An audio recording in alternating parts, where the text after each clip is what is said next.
అనగనగా ఒక అడవిలో నక్క, ఎలుగుబంటి స్నేహితులు. రోజూ ఎలుగుబంటికి తెలియకుండా నక్క అడవి పక్కనే ఉన్న గ్రామానికి వెళ్ళేది. కోళ్లు, బాతులను ఎత్తుకొచ్చి తినేసేది.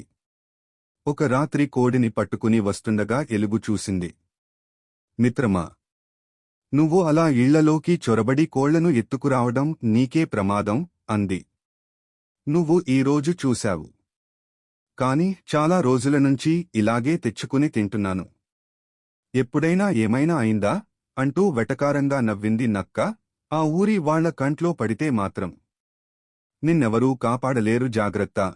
ఎంత తొందరగా ఈ పని మానుకుంటే అంత మంచిది. ఎక్కువ కాలం ఎవరినీ మోసం చేయలేవు అని హెచ్చరించింది ఎలుగు. కాని ఆ మాటలేం పట్టించుకోలేదు నక్క. ఒకరోజు గ్రామంలోని రైతులందరూ సమావేశమయ్యారు.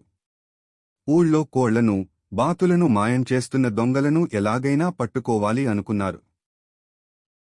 అదేం తెలియకుండా ఆ రోజు కూడా ఒంటరిగా గ్రామానికి వెళ్ళింది నక్క. ఎప్పటిలా బుట్ట కింద ఉన్న కోళ్లను పట్టుకోవాలని చూసింది. ఒక్కసారిగా బుట్ట కిందున్న వేటకుక్క దానిమీద దాడి చేసింది. అప్పుడే ఆ చుట్టుపక్కల ఉన్న జనాలు కట్టెలతో కొట్టడానికి బయలుదేరారు. దాంతో భయంతో పరిగెత్తుకుంటూ అడవి వైపు పరుగులు పెట్టింది నక్క.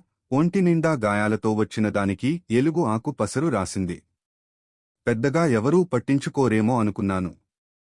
ప్రతిరోజు నష్టం జరుగుతుంటే ఎవరు మాత్రం ఊరుకుంటారు. అదే ఒక్కసారిగా తిరగబడితే ఎలా ఉంటుందో అర్థమైంది. ఇంకెప్పుడూ ఇలాంటి పనుల జోలికి వెళ్లను అంది నక్క.